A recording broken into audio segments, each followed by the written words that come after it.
So how does the language change? Because you see in the movies, oh, you never say no to someone in a hostage. You don't want to say no, it's a negative thing.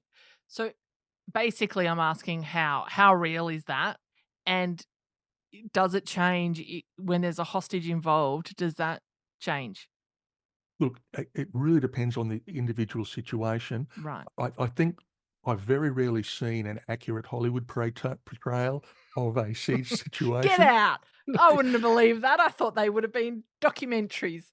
Yeah, look, I think there was a Bruce Willis movie where there was a hostage situation, and they were talking about the Helsinki syndrome coming into play, where the hostages start to align themselves with the hostage takers, but Yeah. that's actually the Stockholm syndrome, so they've gone Helsinki just to add a And I little think bit of it's color. I don't know if it happens in a couple of hours. I think that's after a few months that happened in the Stockholm Syndrome. Absolutely, it's a protracted period, so, yeah, so I suppose, again, each case an intervention is considered on its merits. I mean, one of the cardinal rules is that we generally don't permit a third person intervention.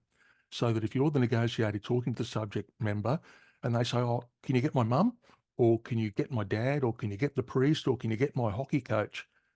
And the danger is not knowing what the nature of the relationship is between the hostage taker or the subject person and that Mm. individual.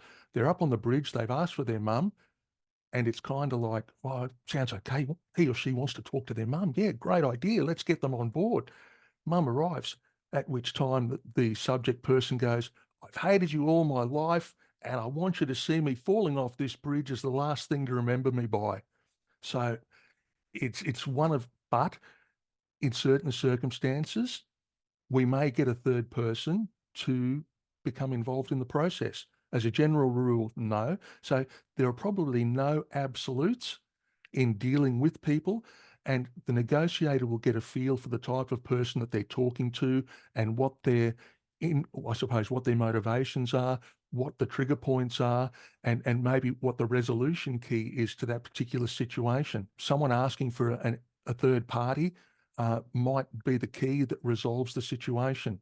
So again, probably there's certain hard and fast rules until we identify we can move around that.